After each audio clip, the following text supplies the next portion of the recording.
stimulating class. My name is Mac-Ozigbo, and I'll be taking you through the course Industrial Relations, MBA833. Stay tuned as I solicit your undivided attention. Here we go. Here we are, class. Industrial relations. Industrial relations actually is about employer-employee relationship in the workplace. And the essence of this is to enhance employee satisfaction, to enhance industrial peace, and maintain industrial growth. So fundamentally, industrial relations cover all aspects of employment relations between the employer and the employee in organizational operations. Therefore, it relates to contractual relationship between the employer and the employees, regulation of conditions of service, collective bargaining, you talk about management of strikes, you talk about industrial democracy, you talk about employee trade union relations and organization personal policies, and how these policies relate on mutual basis with individual workers and their trade unions in the course of organizational operations. The topic for today is the basis of industrial relations. The basis of industrial relations. So let's take these points, note these points, that an organization exists as the instance of efforts of both the employer and the employee. You can't have an organization without an employer. You can't both employer and employees working in synergy. So it's important to acknowledge the fact that they are both major key players in an organizational development. So we talk about employees and employers being prime movers of the operational activities in the organizations. We also talk about the two parties coexisting and interacting in the course of the day-to-day operations. So it's important that we understand these things. And then to note that the relationship between the employer and the employees is contractual in nature. What do we mean by contractual in nature? It's like a contract. The employee has got his or her bit in the game, and the employer has his too. What is the duty of the employee? You have to take care of your responsibilities, and then the employer takes care of you in terms of remuneration. So let's look at another point where we have that it has a tripartite nature. What do we mean by that? It means that it's shared by or involving three parties. The relationship here exists between workers, employers, and government. That the position of the government here is, that of a regulator and protector of the workers' rights. And then it is worthy to also note that the government's position, the government also acts as a watchdog over the relationship between the employer and employees in the workplace. So the trade union also serves as the linking pin between the worker and the employer or the management in industrial relations. Let's take a look. We have trade unions, we have courts and tribunals. These are all stakeholders and people that play part in industrial relations. As we progress, we'll take care of that. We get to acquaint ourselves with all these other stakeholders in industrial relations. So let's go on to take a look at the essence of industrial relations. The essence of industrial relations, you can say that the essence of the industrial relations revolve around the following. It revolves around determination of general conditions of service. Discipline is so important in the workplace. We all know maintaining a stable workforce, maintaining an ideal level of productivity, maintaining welfare facilities for workers, so on. So now, take a look at the parties involved in industrial relations. I want you to take a look closely. You look at the primary parties whereby the employees, the employers, and governments that are acknowledged. And then you have other parties, and which may include the employers association, the trade unions, the courts and tribunals, and so on and so forth. So these are the parties. It's worth knowing that these are parties involved in industrial relations. So now, one may rightly wish to, say one may say, talking about the role of employees in industrial relations. What are the roles of employees in industrial relations? So let us take note of this, that in exchange for payments and protection that that the law provides, employees are expected to act responsibly and ethically. So in these key areas, let's take a look at what is being expected of the employees. So we take a look at it and we say punctuality. We all know that lateness and unpredictable attendance cause difficulties for employers. People who exhibit poor punctuality are a burden to the rest of a work group. So it's noteworthy that punctuality is part of it. And then the next one, we have ethical behavior. Ethical behavior, things like conducting proper dealings with customers, no conflict of interest or fraud, responding to competitors' behavior without transgressing the law, complying with governmental regulations, providing good products or services, observing good environmental practices, providing support to work colleagues, and then providing good working quality of work. These are things that we can, say are ethical behaviors in the workplace. Obedience is also key as part of what is being expected from the employees.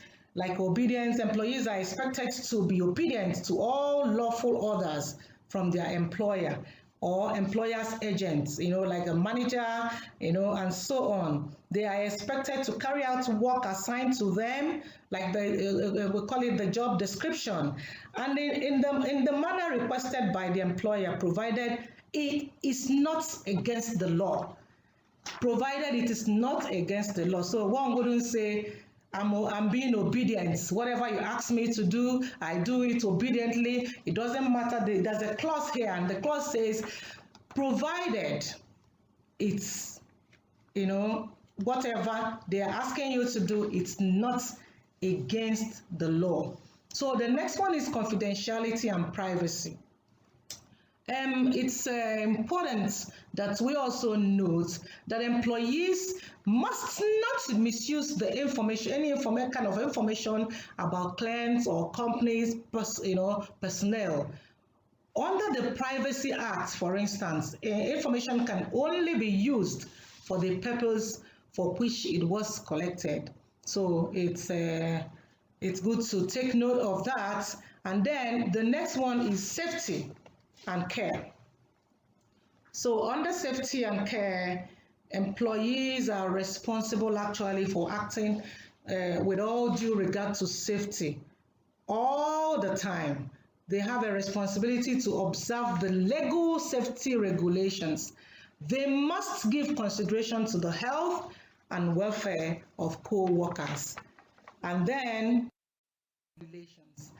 The employers have got roles, and then we have to analyze the roles of the employers. You have them all here. We'll just take maybe a few of them. You can see we have managing the trade union activities. That takes me to briefly talk about how trade union came to be. As a collective, it was just as a collective response of working people exposed to the economic deprivations of an inappropriate societal structure and exploitative attitudes of the industrial and commercial operators. Therefore, the workers find themselves, repeatedly engaged in bitter conflict with the controlling elements in the society. So now, taking a look at what's the role that we say they play in industrial relations, you can see granting recognition to registered trade union. Of course, it means that any registered trade unions will be recognized, and their voice will be heard. Then we have also, as I'm taking it, not in that order because I won't take all everything you have in your lecture notes. So the management of workers' grievances, the role of employers in an organization, especially when it has to do with industrial relations. We also have where that's the need for recognizing and incorporating existing industrial laws and regulations.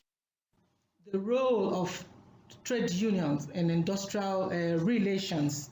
So, of course, as we know, let me just be fast, ensuring good relations between workers and the management. You can see obtaining better conditions of service for each workers. You can see they also give financial support to their members. You can also see that we have engaging in collective bargaining and consultations and all that. Taking a good look at Exhibit 4, you can see, trade unionism in action, and we can observe synergy.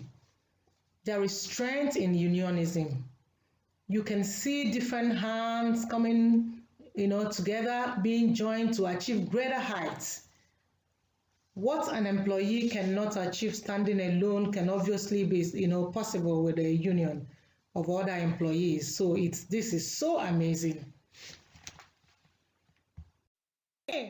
Industrial relations. Now we're going to take a look at this, and I want you to pay attention as we unravel this. You can see the government is referred to as the third party in industrial relations, and we have explained it earlier, what they do, how they intervene and all that in industrial relations. And you can see that employers are driven by the inordinate desire to maximize. Before we go into that, we mentioned that the government acts as the watchdog over the disposition of the two parties. Now, pay attention to this. Employers are driven by the inordinate desire to maximize profits. They are driven by the inordinate desire to maximize profits. And I want you to also pay attention to the next statement. Employees are haunted by fears of unemployment and starvation, and hence they work under very severe and often debilitating conditions. What do we mean by debilitating conditions? We're weakening conditions. They are weak, they are feeble. When you describe things like that, when somebody has become like vegetable, you don't have a say, you are incapacitated. That's the position employees find themselves. They just need this job. Even if the conditions of this job is not, they're not satisfied, they don't have that job satisfaction, but they are stuck to this job because it is their only means of livelihood. So the employers take advantage of that, and the employees don't have a choice but to work under this bad condition. So you have seen it. Employers are driven by the inordinate desire to maximize profit, while employees want to have money, make more money. They are eager to pay less. So what is the resultant effect of this? There is this latent and manifest, antagonism among the two parties, occasioned by the fact that, their respective interests are at variance. What do we mean by this? The employees want, maybe increments in salaries, promotions here and there. They want, by all means, to be paid higher, to be paid more and more. And then the employers, on the other hand, will always, in their bid to ensure, like they want to different interests. The employers have their interest to make more money, more profitability. They have more everything to at least the bottom line, to get the bottom line to increase at the end of the day. So you find out that this variance is there because their interests vary a lot. So the only common ground that employees and employers have is in terms of production.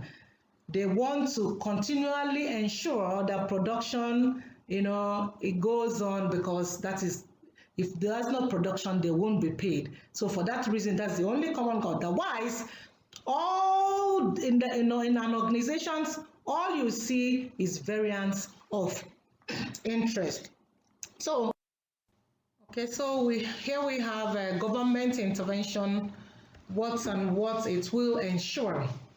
So we can see here that government intervention will ensure protection of workers' rights and privileges in the workplace. And then provision of a conducive environment, through legislation for the use of collective bargaining to ensure fair deal for both parties. And then industrial harmony and societal progress. Okay, here we have Exhibit 5. We have, you can see a government intervention, it's portraying or demonstrating how government intervenes, in the affairs in organizations, how government intervention works. You can see how the big hand that is up there is trying to change or, make an alteration.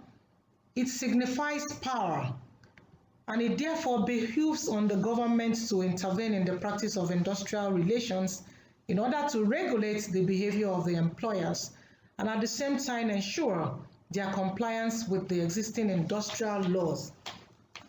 We all know that employers in industrial organizations are all too powerful, or they seem to exercise authority so much with their intimidating might to hire and fire at any plausible excuse. The government has onerous responsibility to ensure the protection of the workers' rights and privileges in the workplace. In summary, therefore, we have highlighted the basis of industrial relations. The meaning of industrial relations has been considered along with the various areas of responsibility of an employee, employer, the trade unions, and the government in the management and practice of industrial relations in industrial and commercial organizations. Thank you. See you next class.